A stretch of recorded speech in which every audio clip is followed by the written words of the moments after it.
Nadreen, Bangladesh के अंदर मोहम्मद यूनिस साहब की सरकार आने के बाद इंडिया की जानिब से बांग्लादेश को अपने मीडिया के अंदर धमकियां और तड़ियां लगाने का सिलसिला जारी है।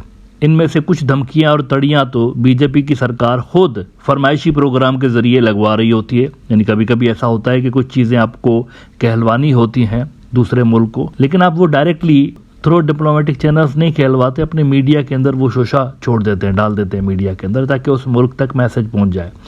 और कुछ कुछ ऐसी धमकियां और तड़ियां हैं जो कि इंडिया के एनालिस्ट खुद ही लगा रहे होते हैं।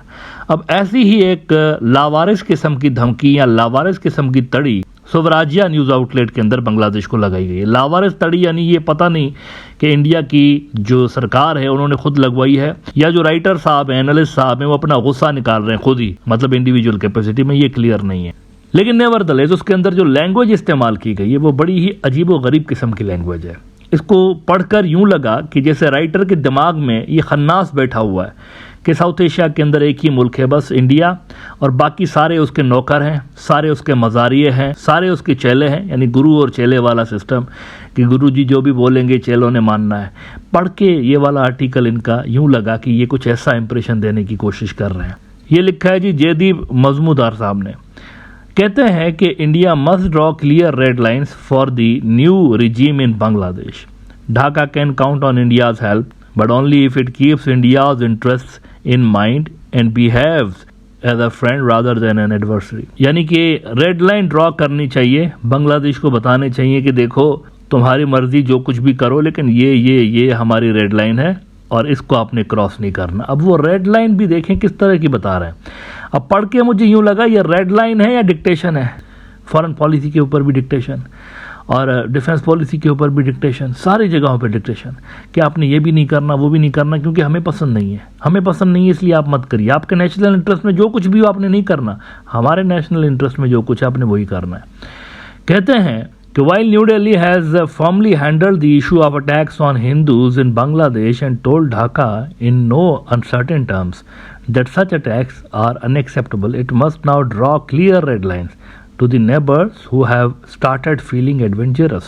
अच्छा, कौन कौन सी रेड लाइन्स हैं वो जरा देखिए। पहली रेड लाइन, दो external affairs minister S Jaishankar has said that such demands, यानी शेख हसीना को बांग्लादेश भेजने वाली demand, such demands will be dealt with diplomatically. New Delhi must publicly tell Dhaka that Hasina will not be extradited and reiteration of demands for her extradition would be harmful for bilateral ties. ये हमसे पूछा ही नहीं कि हम शेख हसीना को आपके हवाले करेंगे या नहीं करेंगे, मत पूछिए।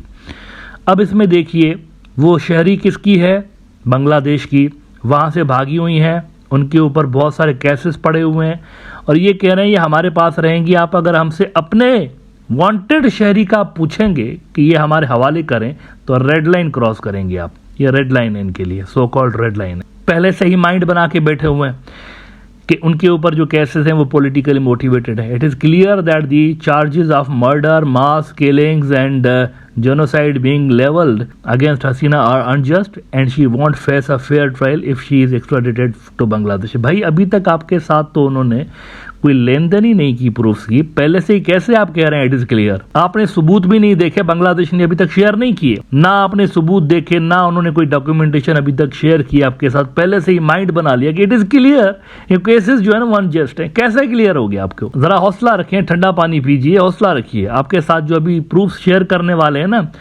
बांग्लादेशी अथॉरिटीज, जरा देखिएगा उसमें कितने ज्यादा सबूतों के साथ वो आपको कह रहे हैं कि ये वांटेड हैं और वाकई में उनके अगेंस्ट जो केसेस हैं उसके अंदर बड़ी जान है। 15-20 सालों के अंदर उन्होंने जो हरकतें की हुई हैं अवामी लीग वालों ने, वो किसी से ढकी छुपी नहीं है। अमेरिका तक आपको इसकी बात गश्त सुनाई देती है। रफ फोर्स के ऊपर अमेरिका के सैंक्शंस लगे हुए हैं और रफ फोर्स वाले के अपने आप में ही काम कर रहे होते थे क्या? वो नहीं कर रहे होते थे। वो जो सारे टॉप के ऑफिशियल्स थे हसीना के अंडर में आते थे। तो केसेस आलमी सतह पर प्रूव्ड हैं, उनके अगेंस्ट जो केसेस हैं इंटरनेशनल लेवल पर साबित शुदा केसेस हैं और इन केसेस की वजह से हसीना के अंडर में जो इदारे आते हैं उनके ऊपर बैन लगे हुए हैं, आलमी सैंक्शंस लगे हुए हैं। फिर वो कहते हैं कि आप ना पाकिस्तान से दूर रहिए, बांग्लादेश की फॉरेन पॉलिसी में सीधी सीधी इंटरफेरेंस, आप ना दूर रहिए क्योंकि हमें पसंद नहीं है।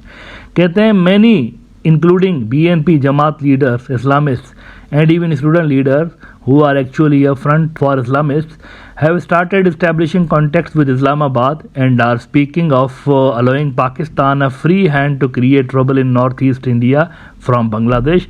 Dhaka must be told that this will not be tolerated at any cost. India of that era is not the India of now.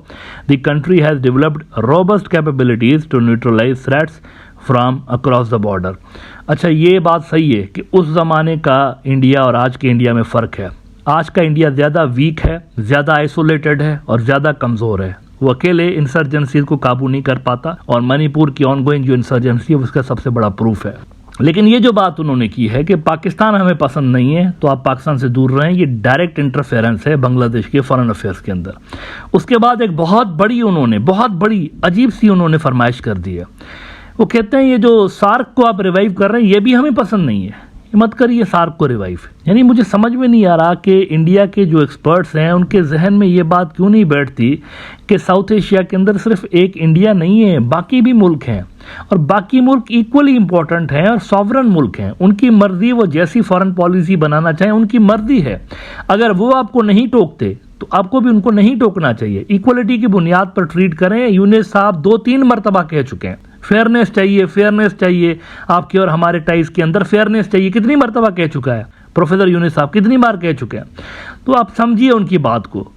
आगे बढ़ने का तरीका इक्वलिटी है। जब तक आप इक्वलिटी की बुनियाद पर ट्रीट नहीं करेंगे तो मामला आगे नहीं बढ़ेंगे। अच्छा जी, सार्क नहीं चाहिए तो क्या चाहिए? वो कहते हैं कि since assuming power, Yunus has called for the revival of the South Asian Association for Regional Cooperation, which has been in limbo due to New Delhi's refusal to engage with Pakistan over Islamabad's use of terror as state policy and exporting terror to India. Yunus and other Bangladeshi leaders are playing Pakistan's tune and calling for revival of SARC, which New Delhi clearly does not want. अब SAARC सारे reason का, सारे south Asia का block है, सिर्फ अकेले पाकिस्तान का या बांग्लादेश का नहीं है। और साउथ एशियन कंट्रीज के अंदर यूनिटी पैदा करने के लिए और कोऑपरेशन बढ़ाने के लिए सार्क बड़ा ज़रूरी है। लेकिन वो कह रहे हैं नहीं, हम नहीं चाहते तो नहीं बनेगा। बस हम नहीं चाहते, हम इंडियंस बोल रहे हैं ना, नहीं बनेगा तो मतलब नहीं बनेगा। अच्छा जी, नहीं बनेगा सार्क तो फिर क्या बनेगा? वो कह रहे हैं हमने जो BBIN बनाया है ना वो बस सार्क की जगह वो लेगा। उसके अंदर हमने पाकिस्तान को माइनस कर दिया है तो वो इंडिया डोमिनेटेड फोरम है, तो सारे जो है ना हमारे कश्ती में सवार हो जाओ, सारा साउथ एशिया हमारे कश्ती में आ जाए, BBIN में आ जाइए, सार्क को भूल जाइए। इंडिया उनको बोलेगा सार्क को छोड़ दो, इधर आ जाओ, तो वो आ जाएंगे। क्या बात कर रहे हैं आप? कोई जहन है, कोई अकल है, कोई पॉलिसीज बनाने का सेंस है? मतलब किस तरीके से ट्रीट कर रहे हैं आप रीजन को? आप समझ रहे हैं ये छोटे से मुल्क हैं सारे के सारे, इंडिया जो बोलेगा उनको वही करना पड़ेगा। इनकी अपनी कोई थिंकिंग नहीं है, इनकी अपनी कोई पॉलिसी नहीं है। कहते हैं कि new Delhi has forged new multilateral forums like the Bangladesh, Bhutan, India, Nepal initiative which include south Asian Nations minus Pakistan. हम जो बोल रहे हैं ना, जिस तरीके का साउथ एशिया हम बना रहे हैं वैसा ही होना चाहिए। सार्क को छोड़ दीजिए। सारा रीजन चाहता है सार्क रिवाइव होना चाहिए। श्रीलंकन्स भी चाहते हैं, मालदीवियंस भी चाहते हैं, बांग्लादेशी भी चाहते हैं, पाकिस्तानी भी चाहते हैं, सब चाहते हैं। लेकिन ये कह रहे हैं नहीं, BBIN। अब मुझे बताइए इस लेवल की इंटरफेरेंस क्या शोभा देती है इंडिया को? और ये किस तरह की डिक्टेशन है कि फॉरेन पॉलिसी के अंदर भी आप उनको बता रहे हैं कि जो हम कह रहे हैं ना वो करें, क्योंकि रेड लाइन है हमारी भाई, रेड लाइन है। अगर आपकी रेड लाइन उनके नेशनल इंटरेस्ट को हर्ट कर रही हो तो आप कैसे एक्सपेक्ट कर सकते हैं कि वो आपके रेड लाइन को फॉलो करेंगे? नहीं करेंगे फॉलो, वो क्रॉस करेंगे उसको। इन्हीं हरकतों की वजह से देखें एंटी इंडिया सेंटीमेंट्स रीजन के अंदर स्ट्रांग होते हैं। इन्हीं हरकतों की वजह से आप उनके ऊपर इम्पोज करने की कोशिश करते हैं पॉलिसीज। और ये सिर्फ जयदीप साहब नहीं कर रहे, ये बीजेपी सरकार की मेंटलिटी भी ऐसी है।